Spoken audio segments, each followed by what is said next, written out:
I've decided to do this is because I've seen a lot of guys doing the wrong thing. And I'd like to just sort of stress a couple of points which are some of them are very, very, very basic, but the guys still doing them wrong. And I just think that a lot of things that you just sort of take for granted might actually sometimes happen. And it starts from inflating your kite. Inflating your kite, guys, you need to clamp your struts. Now, the main reason for that is if you ever get a valve that pulls off or something that can get a puncture, if your kite goes into the sea and starts deflating, everything's going to deflate. If your leading edge deflates and your struts remain inflated, your kite will remain afloat above the water. And you can actually use it to get back. You can wrap your kite up and you can use that kite to swim back to the shore. But if everything goes down, the chances if your kite goes down past backline, the chances of you getting back to shore are slim. Because that thing will become like a wet bag in the water, and you basically, I remember the other day, someone was like, I think Peter is, and I think Jimmy was dragging him, and it took Jimmy about half an hour with his kite to drag the guy, pulling the kite behind him to get to shore. Just from there to here. So if you're swimming, you've got no chance. So guys, clamp your strut. Also, just have a look at your kite as well while you're on it. When you pump your kite, check for any nicks or any like little small tears. Especially in your leading edge. If you see a nick there, get it fixed first, because that's where you split your kite. The next thing that we're going on to is, for those of you with the new 2018 or 2019 safety system, this safety system works differently to the older one. It releases onto a single line, but you need to connect that single line to the correct side. So when you come to your kite up, you're going to face it into the wind. You want to find out which is this line here, which line that runs through. You can follow it all the way to the top, to the end over there, and cut it. Just when I say cut, don't cut the line, cut the tip of it, so there's little tags on it. Then you know every time you get anything cut, that's your safety line. When you're running and on your line, connect it onto the side that you don't want to go. So today the side is connected onto the side closest to the sea. And the reason why I'm saying, normally here guys, you're going to connect it on the sea side. But if you're in the lagoon, then you need it on the other side, because what you want to do is have it that if you pull your quick release, the kite turns towards the shore. And I mean, 2 weeks ago, I crashed my kite to Peter's, and we tangled kites, both of us pulled safety, and the kites both turned and came back towards the shore. If one of those kites turned and was going out to sea, they start powering each other up, and you can start having trouble from that. So it really is important, guys, that you can go, and that's why most guys are going and say, look at moving towards the newer bars. That single release line release is very, very important. It's a safer way of doing it, and I promise you, when you go and you have it's strong 30, 35 knots of wind, if your kite turns that way, you're going to battle to get back to shore. And ultimately, you're going to have to make a call on either releasing the kite or trying to do a self-rescue.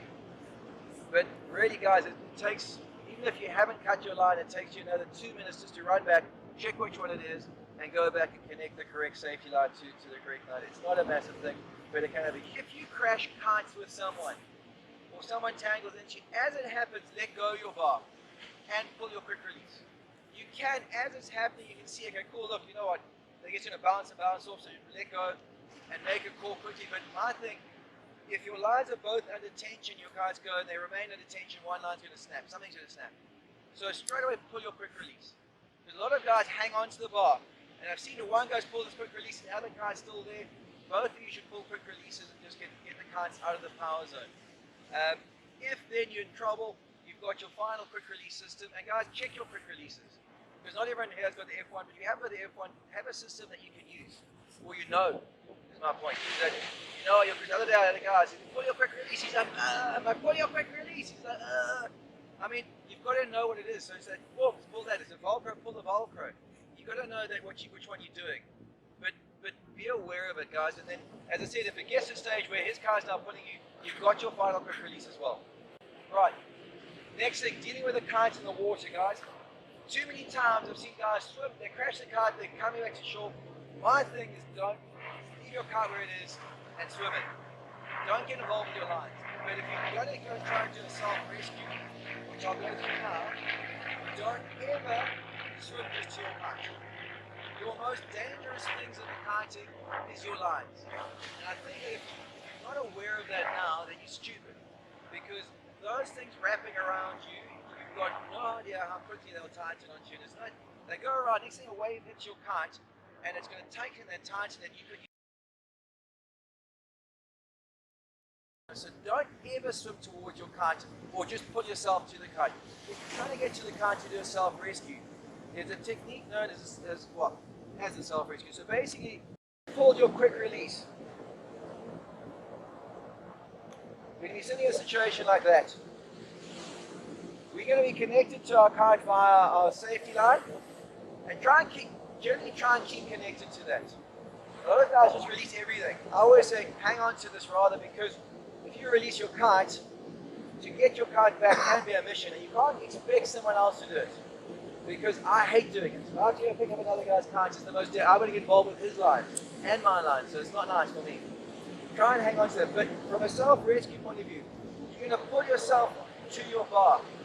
Now, once you get to the bar, you're going to take your safety line and wrap it around and around and around all the way to here. When it gets to the end, you're going to do a loop that goes over like that and tightens, and do it again. Just loop it twice, so that basically the safety line is your shortest line. And now we can get all four lines and start wrapping ourselves up. Because if you just go to your bar and start wrapping it up, the kite can take off and start flying, and next thing is powered. If you do this, you're depowering the kite. Yeah. Doesn't make a difference.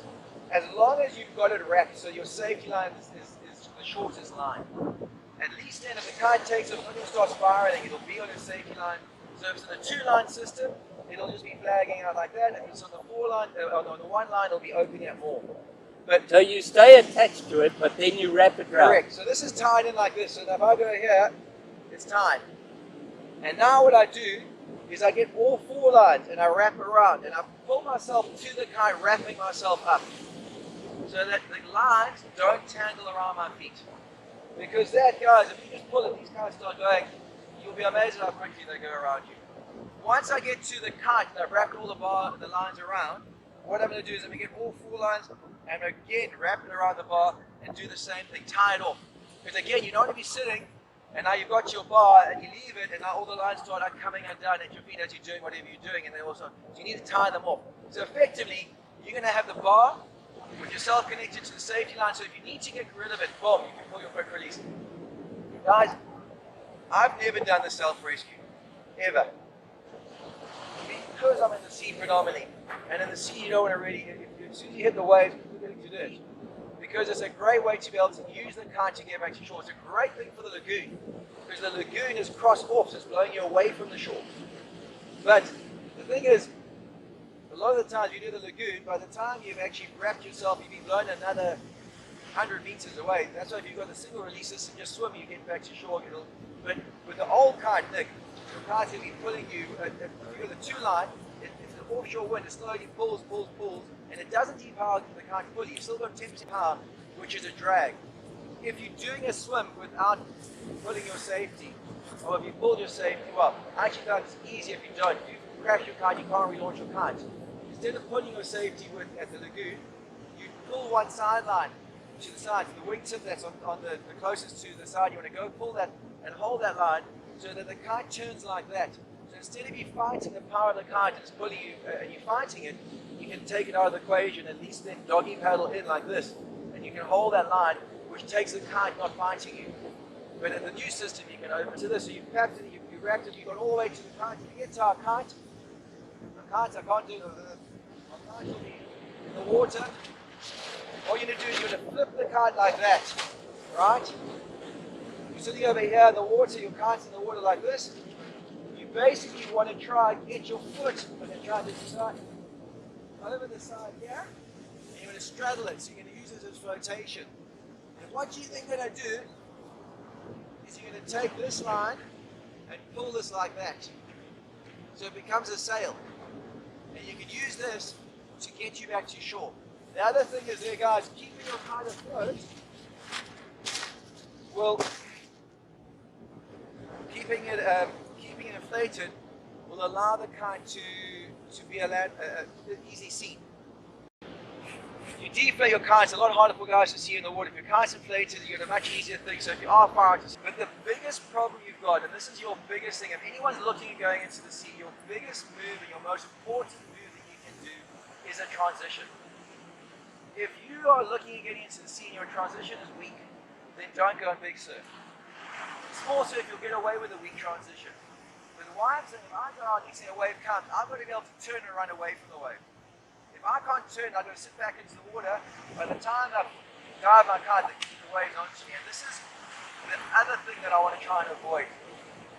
The biggest mistake that guys do when they can see a wave coming is they do a poor transition. And what they do there is they take the kite up and over onto the side, and then the kite ends up on the edge of the window with no power. They haven't kept the power through the turn. The kite slow down, and the wave's coming at them. What happens then is they're sitting in the water, they've got no dive, they can't hit, and the wave hits them, and they get knocked towards the kite. It knocks the kite into the water, the wave knocks them into their lines, and then follows through them and goes and hits your kite, and as it hits the kite, it tightens the lines. So it tightens all those lines onto you. Guys, that is the most dangerous thing in kiting. It's if you're doing a transition, you've got to make sure it's a strong transition, or whatever it is.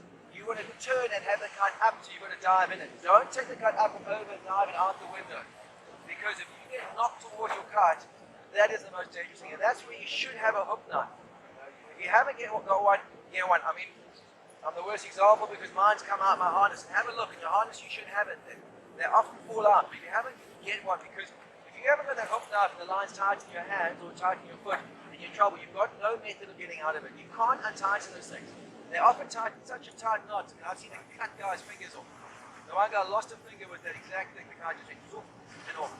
But your transition to get away from the wave is the most important thing, guys.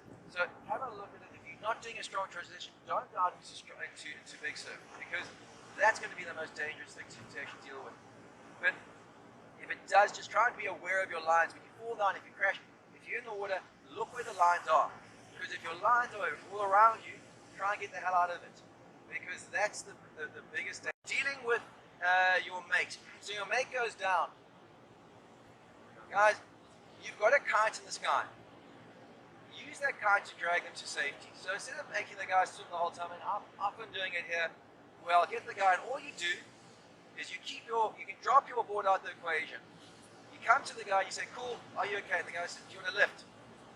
Get the guy to grab hold of your harness, and you can just keep the kite just diving gently, even hold. If your wind's strong enough, you just put it at 45, you just pull it in, and you drag yourselves both into shore. He should have his kite on the safety line, because it doesn't drag as much. Don't try, especially if you're not experienced, don't go and try and grab his kite and bring his kite. Rather just drag him in with the kite. Don't get involved with the lines, because I promise you, I mean Bryce does it quite often. I mean, he's experienced, he knows what to do. Grabbing a kite and you're trying to drag a kite in, it's extremely dangerous. If someone does come to grab your kite and take it in, you've got to get rid of your quick release, everything. So if I come to you and I say, come and grab your kite, hang on to it, and then if I grab your kite, as I'm going, then pull your quick release to release yourself off the kite, because if you're hanging, obviously, then you're going to power it up and rip it out of my hand or whatever. But if you want to help your mate, what you want to do, guys, is get him to hang on to your harness on the those carbon ones. They've got that little plastic, that little rubber thing in the back. You can hang on to that. I mean, it's a strain on them, but it's fine. There's no strain on you. But you can drag them all the way to shore break. What? But again, guys, is if the kite, you want to try and have it away from you. If the kite's something to blow it onto you, then you're into trouble again. So I often have it where I'm putting down dragging, especially if he's got his board, and I'm always watching the wave behind me.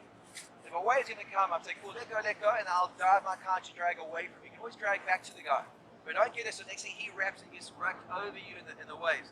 So as soon as the waves, whenever I'm doing that, I'm looking at the wave behind me to go to make sure I'm not. Again, what you want to do there, when you get to the shore break, you can run in and try and get to his kite. Ideally, they deal with the kite, but obviously sometimes their kite will be in the shore break before you want to try. And guys, only do that if you're experienced. Because if you can't control your kite and grab the kite, don't bother. Let them deal with it. You brought them to safety, let them deal with the rest of it. If you're the person getting dragged in, again, as you hit the beach, run around, get away from your lines, go and grab your kite by the leading edge and drag it back to shore. What was the other one I was going to say as well?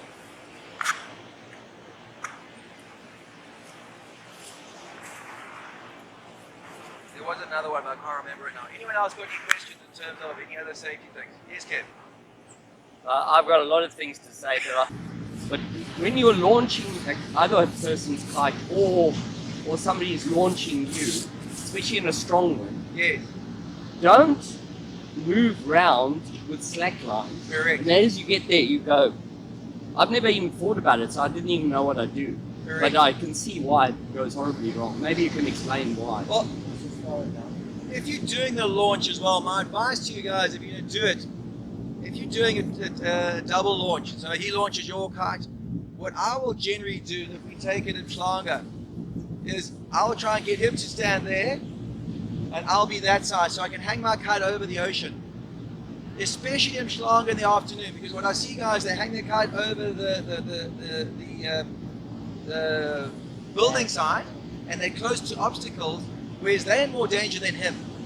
If you're going to do that to your mate, or catch his kite, same thing, try and catch it so you're not sitting in the area where you're getting a wind shadow. But if you're launching a kite, ideally guys, the way it should work, if I've got my kite in the sky, and Kev, you want to get your kite, so turn your kite over, give it to me. And I can hold it, I can stand my kite like this, and I can hold your kite like that. And then, you're right, keep your lines tight, because a number of times guys go slack, and they move all the way into the power zone, and they tighten their lines, it knocks you over, and you can't hold the guy's kite, so it's going to get ripped out of your hand. So if you're going to do that, do it with tight lines and slowly walk your way into the thing. And it's very easy, guys. You can hold the kite over, your kite, you can hold it over there, and you've got control, and you can just get 100%. The other thing here, guys, another one is the shore break, which is the other one I was going to say, and dealing with waves. If you're dealing with waves, first of all, let's say, for example, you wipe out. If you wipe out and there's a wave coming, keep your kite on the sea side of the wave, and keep it up at sort of 11 or 12 or 1 o'clock. Never above you, because if your kite's above your head and the wave hits you, it's going to knock you under your kite and the kite's going to fall down. If your kite's going there, have it up there, so if the wave's coming this way, I'm going to hold my kite there, and as the wave comes, I can do a small dive. So the dive will just give you a little pull through the wave. Don't pull the kite this side, because I've seen guys coming in, they're trying to get away from the wave, and the kite's low. And again, what happens, the kite's low, the wave knocks them in the water. The water you have with the speed because your body dragging. And it hits you and it knocks your kite out the window. So always try and have your kite on the other side. Even if you're going in, there's a wave coming, as the wave comes, bring it back. And then let it drag you through the wave. And then go back and start going back into shore. But don't have your kite the same size of the wave, because it'll knock you towards and knock you down. Getting into the water with a shore break out, look at the brakes. If you're not used to it, guys, I've seen guys where there's a bank right here where we pump up, and they'll go and get hammered, but over there there's not a single wave. So if you're getting into the sea, look at where you're getting into the wave, because you can, by walking 50 meters down or 50 meters up, have a much easier entry or exit into the wave. Another big thing as well is coming in through the shore. When you come into the shore break, guys, I know it's easier almost to jump off your board and try and body drag in, but you're making yourself more susceptible to getting hammered by the shore break. What you want to try and do is come on the back of a wave and just keep it, slow it down. And as the wave breaks, just slowly keep coming and coming and coming until you can jump off your board and jump up. Don't jump off there and try and body drag through, because that's when people get knocked. Because again, they're body dragging, the wave hits them and knocks them into their lines again. It goes to the shore break's hectic. I mean, it really wraps you around and hammers you. And that's where your kite goes down. Next thing, your kite's getting ripped in the shore break. So try and keep your kite and use it. I mean, you're on a board, you've got the speed, come in with the speed and just drag all the way to the shore break. All right, I think that's about, right, to the next week. If you've got that single release system and you put the line onto the way I've told you, you can actually pull your quick release. So what you do is you're going to hold your kite about 5 meters off the floor, if you're in the southwesterly here, on this, so you're going to always be as far away from danger as possible. So if you're doing the self-landing or doing the self-launching, you want to put yourself down there. Well, not at the moment, there's so much shit down there, it's in more trouble. But all you do is, as you go, you drop the kite, you just pull your quick release and grab your safety line, just give it a jerk. And it'll pull the quick leading it down and it'll drop the kite leading edge facing into the water. If something goes wrong, just hang on to the safety line. The kite's going to take off again, but it's doing so deep hard. If you've got the older system, okay, you've got the two-line safety system, you're going to drop the kite down, down, down, and as it touches the sand, you're going to let go of your bar. And just let the kite, but again, look where it's landing, guys. It's a catch-22 because there's often a lot more, again, I'm talking today in the wrong day, but there's often more sticks and stones and stuff up here. I always try and do it closer on the actual high tide water mark, so in a nice, clear, smooth way. But it does put me closer to danger because I'm standing up here. So ideally, you want to stand further away from there so you've got more distance. But you drop it down, and as it goes, let go, the kite will settle. Then what you do is you grab your bar, you grab your lines above your bar. So when you're doing it, you're going to grab your bar, your lines here. You can let go, you can disconnect your bar, and then you're going to walk hand over hand. Guys, don't pull the kite towards you.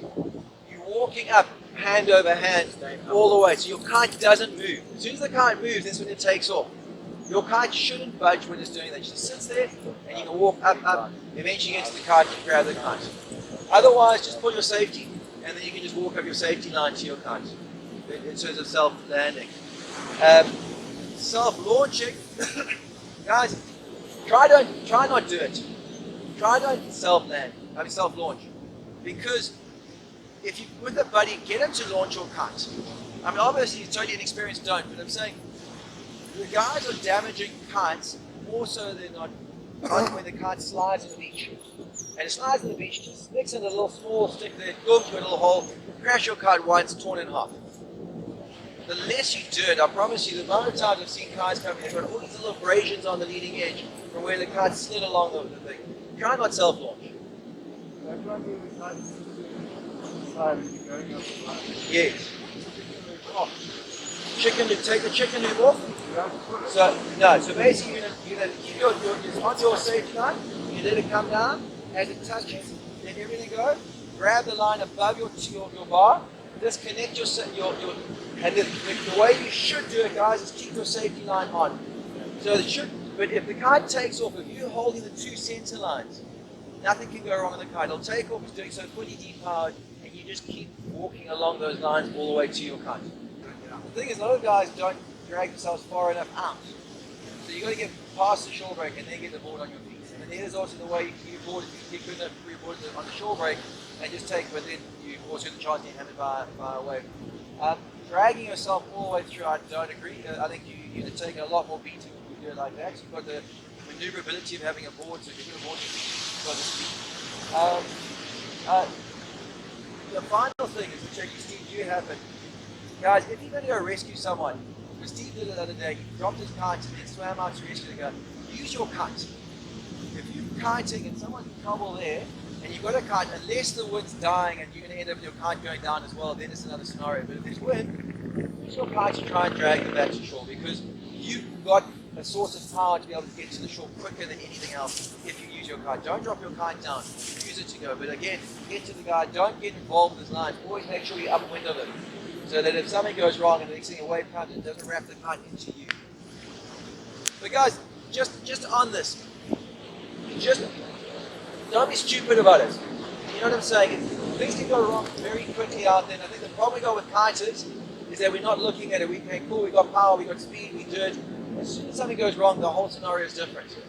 Look at it as if the scenario is different. Look at it as the worst case scenario and say, cool, shit, do I really want to be out there? Because I've seen guys going out in like 6 to 8 foot surf, and if you're going in 6 to 8 foot surf, guys, stay on the inside. Don't go into the impact zone. You can kite the whole way from here to Klanga without even touching a big wave. You can just cruise all the way from, but don't go into the shore break. Stay beyond the shore break, beyond the impact. Because there's like a nice, show me 50 meter wide area. You can just go all the way up. But try to avoid the impact zone. All right, so just be sensible about it, guys.